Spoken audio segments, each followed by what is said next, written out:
Once considered a land of opportunity for international students, lately Australia is being criticized for high cost of living and not being as affordable for international students who come in. Considering these points, is Australia still the golden ticket that it was considered for a really long time? Hey guys, welcome back to the channel. Today we're going to discuss a few points which is something that you should consider if you're planning to move to Australia as an international student and to pursue your career in the land down under.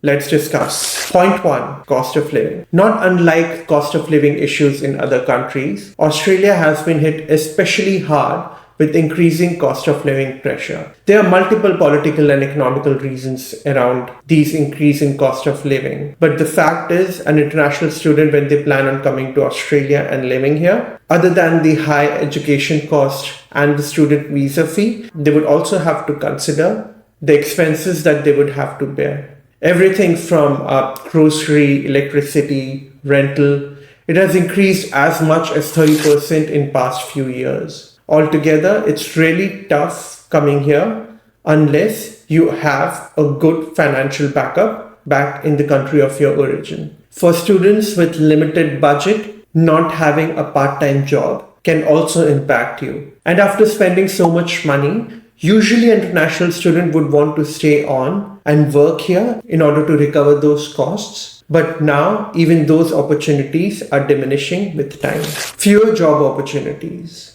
Australian government has reimposed the 48-hour restrictions on international students. Adding to that, there is so much competition among the students and between the students and the locals in order to get these jobs. In absence of these opportunities, you don't really get much chance in order to develop your future prospect in the career of your choice in this country.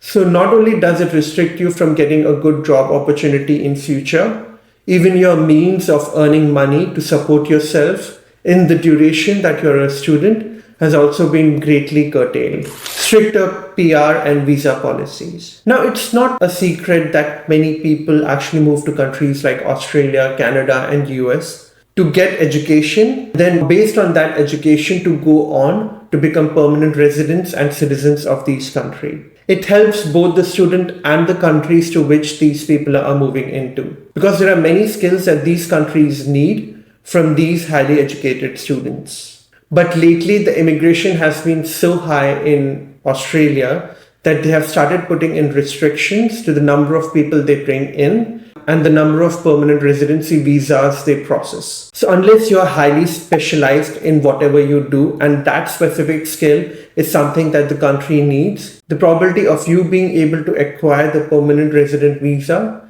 has diminished a lot. The path to PR is extremely competitive, and even the list of skills that the country needs keeps on changing, putting in caps, removing caps, bringing out visa slots once in a while, and the people would always have to keep track of these. When students are not equipped enough in order to capture these opportunities, they often get stressed and it really impacts them mentally. So the question is, do you really want to stress yourself out while you're here because of these lack of opportunities? Consider these things before moving to this country. The next very important point is return on investment and the quality of education. Now, when you decide to come to Australia, you have many opportunities to apply to one of the top universities in this country. But obviously, since they are top universities, the competition is extremely high.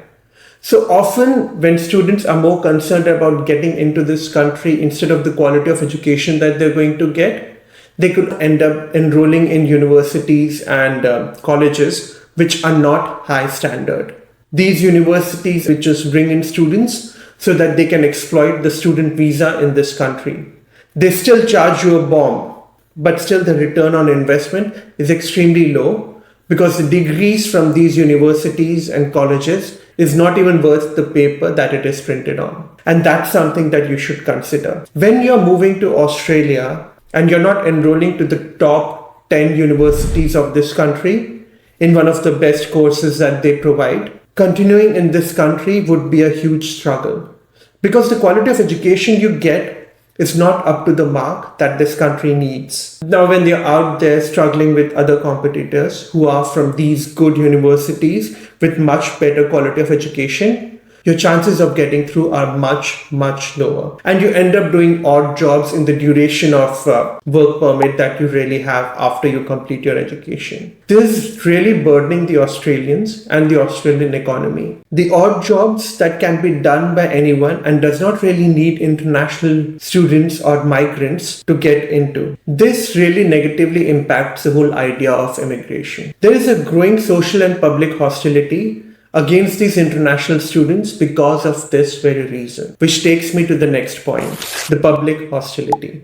There was a time when Australia was extremely welcoming to migrants and international students, but that time has long gone. Like I mentioned before, much like any other country, the cost of living has been constantly increasing in Australia. And very much like the other countries, there is a big blame that is being pushed onto these migrants. Now, the issue is when you come into this country for education and the country expects a skilled individual joining its workforce, there are certain set of standards that you have to live up to. Australia is open to all kinds of skilled students who are actually contributing to the country's economy. But when the same students are unable to compete with other students and they end up being someone who are doing odd jobs, the country notices. If you go online, although it's not true representation of what Australia feels, but it is a true representation of the extreme ideas that some Australians do have. Immigrants are an easy scapegoat that government and the opposition can usually use in order to hide their own incompetency. I'm not saying that high immigration is not an issue. For the longest time, Australia has been bringing in immigrants without creating the infrastructure to support them. And today the situation is, because of this increased population, especially concentrated around the bigger cities, housing has become a big issue. And this housing issue does not only impact the international students, but it greatly impacts the locals. And when that happens, any kind of rhetoric that's there on social media is amplified 10 times, because many people do feel the pain of these increased costs. That's the reason that you would often notice that in countries like Canada and Australia, there is a general negative sentiment against any kind of immigration. And students are going to face the brunt of it because they don't have the same power to impact policies like a citizen would. If a citizen group comes forward and tells the government that there are issues with this immigration, the government would listen. And it can be easily seen by increased visa costs, migration caps, and everything that the government has been doing in order to control high migration. And I don't blame the government or the people. At the end of the day, if there is a huge impact because of those government policies, the policies need to change. But before that, we have to pause the extremely high immigration numbers that this country is facing right now. So if you're a student planning to come into this country today, and you're not joining one of the top universities in this country, which actually creates highly skilled individuals, then I think you should reconsider.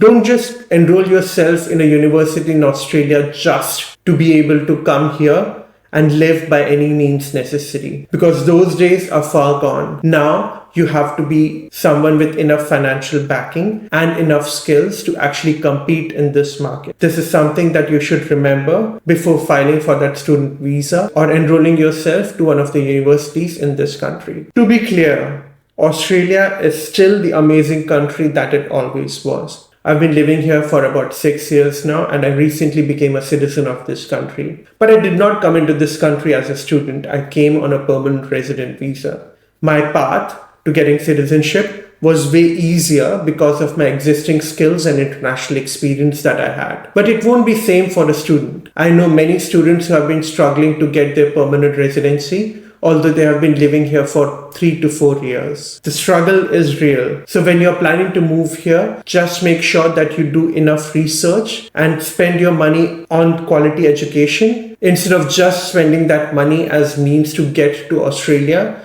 and then struggle for rest of your stay in this beautiful country. Have you been considering moving to Australia on a student or a permanent resident visa? What are your biggest concerns? Do let me know in the comment section so that we can actually respond to it from our own experience. If you have finally decided to move to Australia or any of the countries like UK, US or Canada and just want to understand a few things that you should consider once you have moved here, do click on this video to know more.